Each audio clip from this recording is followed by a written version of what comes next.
오늘 나눌 하나님 말씀의 제목은 나에게 아버지가 있구나입니다. 나에게 아버지가 있구나. 오늘 이 말씀 나눌 때 주님이 예비하신 여호와 일의 은혜가 우리 모두와 함께하길 간절히 축원합니다. 우리가 오늘 읽은 누가복음 15장 보시면 예수님께서 세 가지 비유, 세 가지 이야기를 하세요. 잃은 양의 비유, 잃은 동전의 비유, 잃은 아들 비유를 합니다. 이 잃은 아들 비유는 우리에게 탕자의 비유로 더 유명하죠. 여러분, 이 세 가지 비유에 공통점이 있어요. 세 가지 비유의 공통점은 모두 다 잃어버렸다는 겁니다. 찾아야 되는 그것을 잃어버렸다는 데 있어요. 그런데 사실 여기에 포인트가 있진 않고요. 포커스는 뒤에 있는데 그것은 바로 모두 다 찾았다는 데 있습니다. 잃어버린 것을 찾았다는 데 있어요. 그리고 그 포인트를 통해 우리가 깨닫는 은혜가 있는데 그것은 바로 찾으시는 하나님, 바로 잃어버린 것을 끝까지 찾으시는 하나님을 발견할 수 있는 것입니다. 여러분, 희망과 포기 중에 어떤 게 더 쉬울까요? 희망하는 것과 포기하는 것 중에 어떤 게 더 쉬울까요? 그냥 흔히 생각하면은 희망이 더 쉬울 것 같은데 사실은 포기하는 게 더 쉽습니다. 왜냐하면 어떤 사람을 품을 때 그 사람 끝까지 붙들어주는 게 더 어렵잖아요. 포기하는 게 훨씬 더 쉽습니다. 사랑이 있어야 쉽게 포기를 하지 않는 겁니다. 왜냐하면 사랑은 지켜내려고 하고 절망 중에도 기대하게 하고 바라게 만들어주기 때문입니다. 오늘 그래서 이 세 가지 비유는 잃어버린 것을 끝까지 포기하지 않고 희망으로 끝까지 찾아내는 모습을 보여주는데 그것을 통해서 끝까지 찾으시는 하나님 사랑을 보게 하는 겁니다. 그림을 하나 보여드릴 건데요. 한번 보시겠습니까? 이 그림의 제목은 용서하시는 아버지예요. 용서하시는 아버지. 인도의 화가인 프랭크 웨슬리라고 하는 사람의 작품인데 이 그림을 찬찬히 들여다보시면 몹시 마른 아들이 아버지 품에 안겨 있어요. 뼈만 앙상하게 남은 팔로 아버지를 잡지도 못하고 축 늘어져 있는데 반해 아버지는 튼튼한 팔로 아들의 등을 붙잡고 있죠. 사실 이 그림 자체가 돌아온 탕자 이야기를 가장 잘 설명해 주는 것 같습니다. 사실 오늘 본문 탕자 이야기는 너무나 유명하기 때문에 아마 우리 가운데 모르는 사람이 거의 없을 거예요. 하지만 평소에 잘 알고 있었을지라도 오늘 말씀을 통해 새로운 은혜가 있기를 바랍니다. 그리고 저와 여러분 모두에게 우리가 잃어버리고 있었던 것, 찾아야 될 것을 꼭 찾고 돌아가는 시간 되기를 간절히 소망합니다. 오늘 말씀은 둘째 아들의 요구로 시작합니다. 누가복음 15장 11절과 12절인데요. 함께 읽겠습니다. 또 이르시되 어떤 사람에게 두 아들이 있는데 그 둘째가 아버지에게 말하되 아버지여 재산 중에서 내게 돌아올 분깃을 내게 주소서 하는지라. 아버지가 그 살림을 각각 나눠 주었더니. 여러분, 둘째 아들의 요구가 뭐예요? 살아있는 아버지에게 내 몫의 유산을 좀 미리 달라고 하는 거잖아요. 우리가 볼 땐 별 문제가 없어 보입니다. 그런데 여러분, 왜 우리가 이걸 별로 문제가 없다 보냐면 이 요구를 상속재산 양도 정도로 생각하기 때문이에요. 우리 친구들 양도가 뭐냐면요, 재산이나 물건을 남에게 넘겨주는 일을 양도라고 합니다. 아마 어른들은 아마 다 아실 거예요. 그런데 이 상속재산을 양도하는 일은 중동 문화에서는 전혀 있을 수 없는 일입니다. 아버지가 살아계신데 유산을 달라고 한다? 실제 유대와 아랍권에서 이렇게 하면 무슨 일이 벌어질까요? 그래서 한 학자가 이스라엘, 모로코, 터키 사람에게 물어봤대요. 살아있는 아버지에게 유산 달라고 하면 어떻게 되냐고 물어보니까 그 사람들이 손살에 치는 겁니다. 아니, 그럴 수가 없다고. 그런 일은 절대 있을 수 없다고. 계속 그러는 거예요. 그래서 만약에 없는데 그럼에도 불구하고 요구하면 어떻게 되냐라고 물어보니까 그러면 아마 아버지가 아들을 때릴 거라고 말합니다. 왜냐하면 그 요구는 아버지가 죽기를 바란다는 요구거든요. 살아있는 아버지에게 유산을 요구하는 것은 아버지를 크게 모욕하는 일이었기 때문에 그래서 아버지가 죽기 전에 유산을 나눠주는 일은 절대 없었답니다. 레바논 베이루트 대학 교수 케네스 베일리의 책 중동의 눈으로 본 예수님의 비유란 책이 있어요. 중동의 눈으로 본 예수님의 비유. 그 책을 보면 이 탕자의 비유를 제외하고는 고대에서 현대에 이르기까지 어떤 문서에도 살아있는 아버지가 자기 유산을 자녀에게 물렸다는 내용이 안 나옵니다. 그런 내용이 절대 없대요. 있을 수 없는 일이라는 거죠. 그런데 여러분, 지금 둘째 아들의 행동이 더 황당한 이유가 있어요. 그는 유산을 미리 나눠달라고 하지만 사실은 소유권만 받을 수 있었습니다. 이 재산을 처분하거나 양도할 수 있는 일을 할 수가 없었다는 거예요. 이게 무슨 말인지 쉽게 설명하면 이렇습니다. 아버지께 재산의 소유권은 받을 수 있어요. 하지만 그것을 팔거나 처분하지는 못한다는 거예요. 현금화할 수가 없다는 겁니다. 근데 그것을 언제 팔 수 있는가 하면 아버지가 돌아가시면 팔 수 있는 거예요. 근데 우리는 알잖아요. 이 둘째 아들이 재산 받아서 다 써버렸다는 거 우리가 잘 알고 있잖아요. 어떻게 이것이 가능했을까? 방법은 하나입니다. 아버지가 현금화 시켜준 겁니다. 재산을 직접 다 팔아서 그 현금을 아들 손에 쥐어준 거예요. 여러분, 아들이 지금 아버지에게 굉장히 무리하고 무례한 요구를 한 겁니다. 이렇게 탕자의 비유는 알면 알수록 더 충격적입니다. 그런데 여러분, 저는 사실 이 유산을 요구하는 아들보다 아버지가 더 이상한 것 같아요. 그 당시 유대 사회가 굉장히 가부장적인 사회였는데 미리 유산을 달라고 한다, 좀 심하게 이야기하면 아버지가 아니라 마을 사람들에게 맞아 죽거나 쫓겨날 수 있는 일이었다는 겁니다. 마을 공동체의 정신을 깨트리는, 마을의 정신을 흐릴 수 있는 일이었기 때문에 여러분, 율법 안 지켜도 돌들잖아요, 이 사람들이. 그런 상황에서 살아있는 아버지 유산을 달라고 한다? 말도 안 되는 얘기예요. 하지만 이 아버지는 화를 내지 않습니다. 오히려 친히 재산을 현금화해서 아들에게 쥐어주는 겁니다. 아버지는 도대체 무슨 생각으로 돈을 준 걸까요? 결과가 뻔하잖아요. 안 봐도 비디오인데. 여러분, 여기에는 비디오를 모르는 세대가 있죠. 안 봐도 그렇게 된다는 걸 비디오라고 합니다. 죄송해요. 세상 물정도 모르고 집에서 아버지가 시킨 일만 하던 아들이 어디 가서 무슨 돈 벌겠어요. 돈 다 잃어버릴 걸 압니다. 망할 거 알아요. 하지만 아버지는 그럴 자유를 주는 겁니다. 아버지 유산을 받아낸 둘째 아들은 신이 나서 고향을 바로 떠납니다. 그리고 자기가 생각하고 상상했던 먼 나라에 가서 거기서 우리의 예상대로 받은 재산을 모두 다 날려버립니다. 그것이 오늘 본문 13절입니다. 함께 읽습니다. 그 후 며칠이 안 되어 둘째 아들이 재물을 다 모아가지고 먼 나라에 가 거기서 허랑방탕하여 그 재산을 낭비하더니. 제가 비디오에 충격에 헤어나오지 못하고 있어요. 어디다 그 재산을 다 날렸는지 이 아버지와 나중에 나오는 큰아들의 대화에서 우리가 추정할 수 있는데, 본문 30절에 이런 말이 나옵니다. 아버지의 살림을 창녀들과 함께 삼켜버린 이 아들이 돌아오매 이를 위하여 살찐 송아지를 잡으셨나이다. 여러분, 지금 명품 사거나 사업 아이템에 투자한 게 아니에요. 아들이 코인을 하거나 부동산 투자해서 이 돈을 날린 게 아니라는 겁니다. 오로지 무엇으로 날렸어요? 순수하게 유흥비로 날린 거예요. 오늘날로 말하면 클럽이나 비싼 술집 가서 신나게 쓴 거죠. 제가 아는 목사님이 아는 클럽 이름에 이런 게 있더라고요. 돈텔 마마. 해석하면 뭐예요? 엄마한테 말하지 마. 엄마한테 왜 말하면 안 될까요? 말하면 큰일 날 것 같습니다. 그런 클럽 가서 신나게 쓴 것 같아요. 여러분, 그런데 둘째 아들이 왜 이렇게 돈을 막 썼을까요?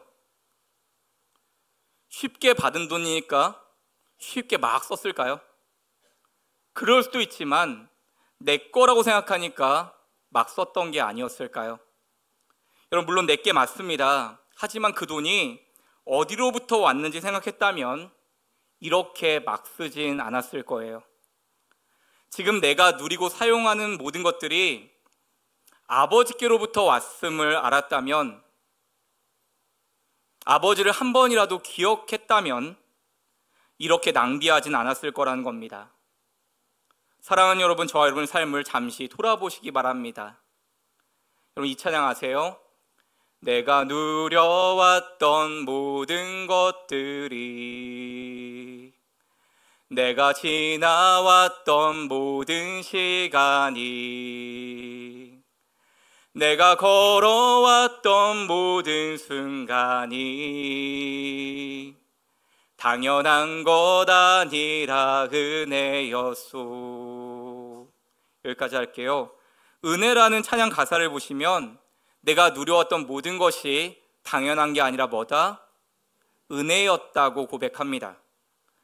은혜를 아는 삶이란 지금 내가 누리는 모든 것이 그냥 주어진 게 아니란 걸 아는 거예요. 지금 내가 누리는 모든 것들이 하나님으로부터 왔다는 것을 기억하는 것입니다. 저와 여러분은 지금 내가 누리는 모든 것들이 주님으로부터 왔음을 기억하고 계십니까? 하나님께 받은 것을 내 것으로 여기며 나만 위해 사용하고 있지는 않은가요? 사랑하는 여러분, 오늘 말씀을 통하여 우리를 돌아보고 이 모든 것들이 어디서 왔는지를 기억하고 잊지 않고 살아가는 그 은혜를 갚으며 살아가는 우리가 되기를 간절히 축원합니다. 둘째 아들은 그렇게 가지고 있던 돈을 다 썼어요. 그런데 엎친 데 엎친 거 뭐가 와요? 그 땅에 큰 흉년이 옵니다. 이어지는 본문 14절입니다. 함께 읽습니다. 다 없앤 후 그 나라에 크게 흉년이 들어 그가 비로소 궁핍한지라. 여러분, 둘째가 돈을 다 썼어도 그 땅이 풍년이 들었다면 먹고 살만 했을 거예요. 하지만 흉년이 든 겁니다.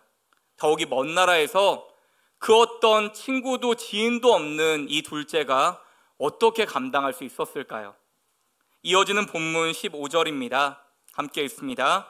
가서 그 나라 백성 중 한 사람에게 붙여 사니 그가 그를 들로 보내어 돼지를 치게 하였는데. 그래서 어떻게 살았다고요? 돼지 농장에서 돼지 치며 살았대요. 외국 가서 취업도 하고 능력 있네, 이럴 수도 있겠지만 사실은 그게 아니에요. 유대인에게 돼지는 굉장히 불결하고 또 부정한 동물입니다. 그래서 그 맛있는 돼지고기 안 먹잖아요. 벌써 저는 말만 해도 입에 침이 고이는데 돼지고기 얼마나 맛있어요. 저 오늘 저기 삼겹살 약속 있거든요.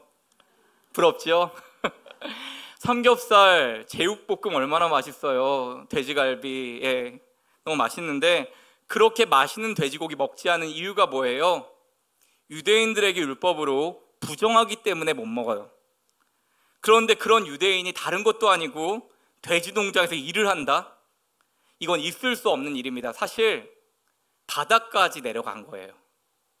이거 아니면 자존심 다 버리고 살기 위해 어쩔 수 없이 지금 이걸 하고 있는 겁니다. 또 한 가지, 중동 문화에서 눈에 거슬리는 떠돌이를 떼어내는 의례적인 방법이 있대요. 이 돼지 농장 주인이 이걸 생각한 것 같아요. 그것은 그가 반드시 거절할 만한 일을 맡기는 것입니다. 유대인이 돼지 치라고 하면 그건 못 치겠지 하고 떼어내 버리려는 거예요. 근데 이 탕자가 떠나지 않아요. 그 자리를 지킵니다. 끝내와 인내가 대단하다 생각할 수 있는데 아니요. 아마 이제 더 이상 내려갈 바닥도 또다시 돌아갈 곳도 없다라고 생각한 것 같아요. 여러분, 지금 탕자가 있는 먼 나라 돼지 농장은 아버지의 집과는 전혀 다른 곳입니다. 오늘 본문 16절은 이렇게 말합니다. 함께 읽습니다. 그가 돼지 먹는 쥐엄 열매로 배를 채우고자 하되 주는 자가 없는지라. 여러분, 16절에 주는 자가 없는지라 한 것은 돼지 먹는 쥐엄 열매를 누가 이렇게 잘 줬다 이 얘기가 아니라, 안 줬다 이 얘기가 아니라, 이 탕자가 돼지 치다가 그거 훔쳐먹지 않나 누가 감시했다는 겁니다. 지켜봤다는 거예요. 얼마나 비참해요. 돼지 먹는 쥐엄 열매를 먹는 것도 비참해 죽겠는데 더 비참한 건 그 쥐엄 열매 좀 더 먹어보라고 말해주는 사람 하나 없었다는 거예요. 먼 이국 땅에서 아무도 나를 찾지 않고 생각도 해주지 않는 철저한 외로움에 고립되어 있는 거죠. 그런데 여러분, 더 안타까운 일이 있어요. 둘째 아들이 이 어려운 한계 상황 속에서도 놀라운 건 하나님을 찾지 않습니다. 기도하지 않아요. 하나님 나 좀 도와주세요. 구원해 주세요. 나에게 복 좀 주세요. 기도하지 않습니다. 비참한 현실 속에서 그저 한탄만 할 뿐이죠. 그런데 여러분, 이 탕자가 한탄과 외로움을 쓰러진 그 인생의 바닥에서 한 가지 잘한 일이 있는데 그것은 가장 중요한 걸 깨달았다는 겁니다. 그게 무엇일까요? 그것은 나에게 아버지가 있다는 걸 기억한 거예요. 나에게 아버지가 있구나. 이 사실을 아니까 몸이 반응하기 시작합니다. 그래서 20절 상반절은 이렇게 말해요. 함께 읽습니다. 이에 일어나서 아버지께로 돌아가니라. 아멘. 패배감과 무기력함에 쓰러져 있던 아들이 나에게도 아버지가 있구나라는 걸 기억하고 나니까 그 자리에서 그제서야 일어나는 것입니다. 사랑하는 여러분, 지금 저와 여러분이 어떤 상황에 있든 어떤 자리에 있든 하나도 중요하지 않습니다. 아무 상관없습니다. 나에게 아버지가 있음을 기억하고 그 자리에서 일어나 있는 모습 그대로 돌아가는 은총이 있기를 바랍니다. 그렇게 탕자는 아버지가 계신 곳으로 돌아가게 되었다는 겁니다. 용기 내어 고향을 향하는데 저 멀리서 누가 막 뛰어와요. 자세히 보니 우리 아버지네 하는 겁니다. 이어지는 20절 하반절은 이렇게 말합니다. 함께 읽습니다. 아직도 거리가 먼데 아버지가 그를 보고 치근히 여겨 달려가 목을 안고 입을 맞추니. 여러분, 그런데 이런 생각 들지 않으세요? 아버지가 어떻게 아들을 바로 알아봤을까? 거짓골하고 왔을 텐데 언제 올지 모르잖아요. 그리고 그 달려오는 사람이 아들인지 모르잖아요. 또 아버지 나이라면 노안이 심했을 텐데 어떻게 알아봤지? 당시에 안경도 없을 텐데 어떻게 한 번에 알아봤지? 여러분, 이유는 간단해요. 매일 같은 곳을 보며 매일같이 아들을 기다렸기 때문이에요. 아버지도 일상이 있고 생업이 있고 할 일이 있지만 언제 올지 모르는 아들을 기다리면서 매일을 기다린 겁니다. 그래서 제일 먼저 아들을 발견하고 뛰어가는 거죠. 근데 뛰어가는 아버지를 보면서 사람들이 막 놀라는 거예요. 저 아버지 왜 저래? 왜 놀랄까요? 그 당시에 부와 명예가 있던 사람은 뛰지 않고 걸었다고 합니다. 우리나라 양반들이 쉬엄쉬엄 걸어다니면서 양반의 이렇게 위세를 과시했잖아요. 그것처럼 그들 문화에 이런 말이 있었대요. 걸음걸이를 보면 어떤 사람인지 알 수 있다. 그런데 지금 그 아버지가 채통도 없이 뛰는 겁니다. 다른 사람이 보면 경박하다 할 수 있겠지만 신경 쓰지 않아요. 왜냐하면 아버지의 행동이 말을 대신하기 때문입니다. 그렇게 기다리던 아들이 찾아왔기 때문에 죽은 줄 알았던 아들이 돌아왔는데 체면과 채통이 무슨 상관이 있겠어요? 그런데 여러분, 여기서 아버지의 달려감에 또 다른 의미가 있는 걸 아십니까? 그것은 마을 공동체에 해코지 당하지 않게 하려고 아버지가 보호하려고 먼저 뛰어간 겁니다. 중동 문화에서 아버지나 가문, 마을의 명예를 실추시킨 사람은 그냥 내버려두지 않았거든요. 반드시 찾아서 벌을 줬는데 거짓골로 돌아온 아들을 먼저 알아본 마을 사람이 있었다면 아마 험한 꼴 당했겠죠. 그거 안 당하게 하려고 아버지가 먼저 달려가는 겁니다. 이게 어떤 마음일까요? 불쌍히 여기고 긍휼히 여기는 마음 아닐까요? 여러분, 제가 설교 때마다 강조하는 게 불쌍히 여기시면 끝난다는 거예요. 하나님이 우리를 불쌍히 여기시면 끝나는 줄 믿습니다. 다른 게 뭐가 중요하겠어요? 계산할 필요가 없어요. 하나님이 우리를 불쌍히 여기시면 끝나는 겁니다. 여러분, 우리 교회에 정말 이런 아버지의 마음이 있으면 어떨까요? 서로를 이렇게 불쌍히 여겨주고 긍휼히 여겨주는 마음이 우리 교회에 있다면 어떨까요? 그러면 정말 우리 교회는요, 진짜 좋은 교회로 소문날 거예요. 아마 강다분 맞고 못 들어오게 막아야 될 겁니다. 그 교회에 사랑이 있대 그러면 사람들이 몰려올 거예요. 여러분, 저는 이런 소망이 있습니다. 등대교회는 사람을 품어주는 교회야 라고 소문났으면 좋겠어요. 등대교회 가면 어떤 사람이든 차별하지 않고 받아준대, 품어주는 교회야. 있는 모습 그대로 사람을 받아주는 교회야. 여러분, 그래서 우리 교회 두 번째 비전이 주님처럼 모든 일을 환대하는 교회잖아요. 정말 우리 교회가 그런 교회 된다면 사람들 모두가 오고 싶어하는 교회 되겠죠. 그런데 여러분, 우리는 반대로 하고 있지 않아요? 신앙생활 왜 그따위로 하는데 똑바로 해야지. 기도 왜 저렇게 하는데 기도 잘못 배운 거 아니야? 봉사 이렇게 해야지 왜 저렇게 하고 있지? 판단하고 정죄하고 엄격한 기준과 잣대를 서로에게 들이밀고 있지는 않습니까?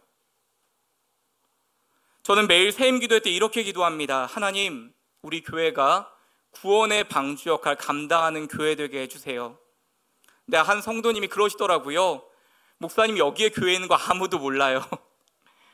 근데 하나님이 은혜 가운데 사람들 보내주셔서 지금 이렇게 우리가 예배하고 있습니다. 하나님, 우리 교회가 진리의 등대 역할을 하는 교회 되게 해주세요. 여러분, 정말 사랑 없는 거리를 헤매는 사람에게 사랑의 빛을 비추어주는 등대가 되어야 하지 않을까요? 마음 둘 곳 없어서 갈 바를 알지 못해 피난처를 찾는 사람에게 소망의 방주, 피난처가 되어줘야 하지 않을까요? 그런데 좋은 교회 만든다면서 오히려 자꾸 지적하고 눈치 주고 판단하고 있는 게 저와 여러분의 모습은 아닌지 돌아봤으면 좋겠습니다. 여러분, 혹시 그런 교회 어떠세요? 나의 부족함이나 연약함을 보이면 큰일 나는 교회. 조금이라도 튀면 입방아에 바로 오르는 교회. 흠이나 약점 잡힐까 봐 매사에 긴장하고 다녀야 하는 교회. 여러분, 정말 그런 교회 다니고 싶으신가요? 좋은 교회와 힘든 교회는 한 끗 차이인 거 아시죠? 여러분, 좋은 교회가 어떤 교회예요? 어떤 사람이 어떤 걸 잘하면 잘한다고 칭찬하고 격려해주고, 잘 못하면 잘 못해도 더 잘할 수 있다고 품어주는 것이 좋은 교회 아닐까요? 그럼 힘든 교회는 어떤 교회일까요? 잘하면 잘한다고 끌어내리고, 못하면 못한다고 더 끌어내리는 교회가 힘든 교회랍니다. 사랑하는 여러분, 하나님께서는 오늘 이 말씀을 이렇게 전해주면서 우리에게 너희는 어떤 역할 맡을래 물으신다는 거예요. 많은 사람이 탕자의 비유를 보면서 어떤 역할 맡고 싶어 할 것 같으세요? 다 둘째 아들이고 싶어 한대요. 나를 무조건적으로 좀 품어줬으면 하는 마음에 둘째 아들이고 싶어 한다고 합니다. 그 중에는 좀 성숙한 분들이 아유, 그래도 어떻게 둘째처럼 철없게 있겠어. 그래도 아버지 곁을 지키는 난 첫째 아들 정도 할 수 있다. 첫째 역할 좀 몇 명 생각한대요. 근데 아무도 이 역할을 생각은 안 하는 겁니다. 어떤 역할이요? 아버지의 역할이요. 근데 하나님 아버지가 가장 교회에 필요한 역할은 부족해 보여도 모자라 보여도 품어줄 수 있는 아버지의 역할이라 말씀하세요. 사랑하는 여러분, 여러분이 아버지 역할을 해주시면 안 되겠습니까? 좀 부족하고 힘들어 보이는 사람 보여도 아버지 마음으로 한 번 더 받아주고 품어주시면 안 되겠습니까? 우리 교회가 정말 아버지 마음으로 기다려주고 품어주는 교회 되길 바랍니다. 저와 여러분이 그런 아버지 마음을 가진, 아버지 마음을 소유한 그리스도인 되시기를 간절히 소망합니다. 아버지는 그렇게 달려 탕자 안고 입을 맞춰요. 그러자 아들이 당황했어요. 입 맞춰서 당황한 건 아니고요, 예상치 못한 환대에 아버지가 당황한 거예요. 그러면서 아들이 막 자신의 죄를 얘기하기 시작해요. 내가 하늘과 아버지께 죄를 지었습니다. 이제 아들로 못 불리겠어요. 막 자기 얘기를 하는데 아버지가 그 얘기 하나도 안 들어요. 아버지도 아버지 하고 싶은 말만 합니다. 그것이 이어지는 본문 22절에 24절이에요. 한 절은 제가, 한 절은 여러분, 24절 같이 읽습니다. 아버지는 종들에게 이르되 제일 좋은 옷을 내어다가 입히고 손에 가락지를 끼우고 발에 신을 신기라. 그리고 살찐 송아지를 끌어다가 잡으라. 우리가 먹고 즐기자. 함께합니다. 이 내 아들은 죽었다가 다시 살아났으며 내가 잃었다가 다시 얻었노라 하니 그들이 즐거워하더라. 아버지의 종들에게 뭐라고 얘기하기에요? 돌아온 내 아들에게 제일 좋은 옷을 입혀라. 반지와 신발을 주어라. 지금 살찐 송아지 잡아서 바베큐 파티하자 그러는 겁니다. 이 말 속에서 아버지 마음을 느낄 수 있어요. 어떻게 할까요? 제일 좋은 옷을 주었기 때문이에요. 여러분, 제일 좋은 옷 누구 옷 같으세요? 아버지 옷이에요. 여기서 제일 좋은 옷은 아버지의 첫 번째 옷을 말하는데 그 가문의 주인이 명절이나 행사 때 입는 옷이에요. 아들이 그 옷을 입고 있으면 어땠을까요? 그 마을, 아버지가 벌인 바베큐 파티에 온 사람들이 모두 다 아는 거예요. 아, 아버지가 아들을 용서했구나. 다시 아들이 아들 됐구나라는 걸 인정하는 표시가 되는 겁니다. 반지와 신발도 그래요. 그냥 준 게 아니고요. 우리 가족의 일원임을 표시하는 겁니다. 특별히 신발은 그 사람이 주인의 종인지 자녀인지를 확인하는 거였어요. 당시에 종들은 맨발로 다녔거든요. 근데 주인의 아들은 뭘 신어요? 샌들 신발을 신어요. 아들이라는 겁니다. 네가 거짓골로 돌아왔을지라도 내 돈 다 날렸을지라도 너는 여전히 내 아들이다.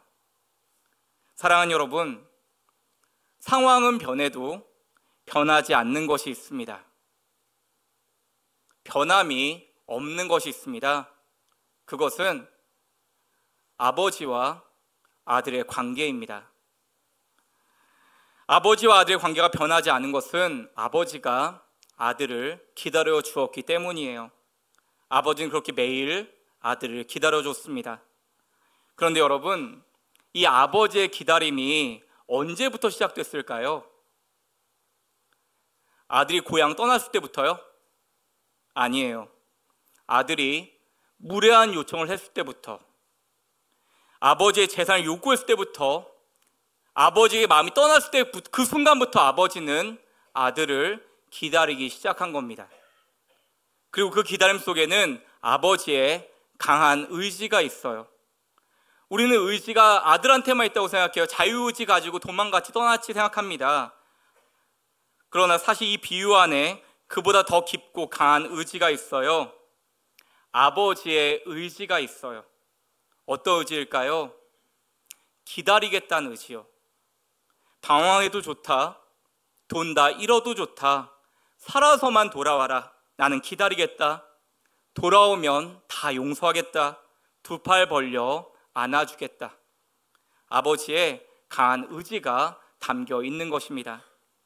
사랑하는 여러분, 우리 하나님은 그렇게 아버지처럼 우리를 기다려 주십니다. 누구에게도 신앙과 믿음을 강요하거나 요구하지 않으세요. 그래서 우리에게 방황할 자유와 의지를 주십니다. 하지만 돌아올 기회도 함께 해주십니다. 여러분, 혹시 주변에 방황하는 분들 계신가요? 방황하는 사람이 있나요, 주변에? 괜찮습니다. 집을 나가야 진리를 깨닫습니다. 어떤 진리요? 집 나가면 개고생이다 라는 진리요. 집 나가면 개고생이라는 걸 깨달아야 돌아올 수 있는 겁니다. 길을 헤매야 지경이 넓어지는 겁니다. 방황을 해봐야 방향을 알 수 있어요. 때로는 얻어치고 넘어져 봐야 맷집도 세워지는 겁니다. 그런데 여기에 놀라운 사실이 있는데요. 바로 그 자리에 하나님이 계신다는 겁니다. 그곳에서 하나님 만날 때 내가 멀리 떠난 만큼 신앙이 커지고 내가 내려간 만큼 내 신앙이 깊어지는 줄로 믿습니다. 혹시 자녀 중에 하나님 떠난 자녀가 있으신가요? 얘가 어릴 땐 부모님 말씀 참 잘 듣고 교회 생활도 열심히 하고 성경 퀴즈대회 나가서 막 1등도 하고 그랬는데 어느 순간 머리가 좀 커졌다 보니 교회를 안 다닌다 그러네요. 교회 가자고 하면 엄마 나 뭐 사줄 건데, 얼마 줄 건데 딜을 하기 시작한다는 거예요. 또 배운 게 있어서 결다가 선포를 하죠. 나 교회 안 가. 죽어도 못 가. 신앙은 선택이지 강요가 아니야. 여러분 이렇게 자녀 때문에 속상한 분 계신가요? 괜찮습니다. 걱정하지 마세요. 그 자녀가 여러분의 자녀기도 하지만 하나님의 자녀기도 합니다. 하나님을 떠난 것 같아도 하나님과 그 자녀의 관계에는 변한 게 없어요. 돌아올 겁니다. 포기하지 마세요. 하나님께서도 포기하지 않았습니다. 다만 하나님처럼 기다리시고 기도하시기 바랍니다. 그때 자녀는 반드시 하나님께 돌아오고 함께 이곳에서 예배할 날이 올 줄로 믿습니다. 말씀을 맺습니다. 다시 처음의 그림을 좀 보여주시겠습니까? 오늘 말씀의 메시지는 탕자의 회개나 변화가 아니라 탕자의 귀향입니다. 잃어버렸던 아들이 아버지 품으로 다시 돌아오는 이야기입니다. 하지만 우리가 기억해야 될 것이 있는데 아들의 돌아온 것도 중요하지만 그 전에 이게 있어야 돼요. 아들이 돌아온 것도 중요하지만 아버지의 기다림이 먼저라는 것입니다. 아버지의 기다림이 없다면 아무리 돌아갔다 해도 의미가 없어요. 안 받아주면 끝입니다. 나갈 때는 언제고 어딜 기어들어와 쫓아내면 끝입니다. 하지만 탕자의 비유가 끝까지 해피엔딩인 이유는 아버지의 기다림과 아들의 돌아옴이 만났기 때문입니다. 사랑하는 여러분, 오늘도 하나님 아버지가 우리를 기다리고 계십니다. 그런데 하나님은 우리를 찾는 분이시면서 동시에 당신이 찾아지기를 바라시는 분이시기도 합니다. 혹시 이 자리에 방황하고 있는 분이 계시다면 이 사실 기억하며 돌이키시고 돌아가시기를 간절히 축원합니다. 돌아갈 땐 아무것도 안 가져가도 됩니다. 빈손으로 가셔도 됩니다. 자격, 체면, 명분 아무 필요 없습니다. 하나님이 원하는 건 그런 것이 아니라 그저 아버지 품으로 돌아오는 것입니다. 하나님은 내 모습 이대로를 사랑하십니다. 하나님께 용기 내어 갔을 때 가장 행복한 모습으로 안아주시고 예상하지 못했던 가장 좋은 것과 선한 것으로 채워주실 줄 믿습니다. 오늘 우리의 예배가 나에게 아버지가 있구나, 나에게 여전히 아버지가 있다는 것을 기억하고 그 자리로 돌아간 예배 되기를 간절히 축원합니다.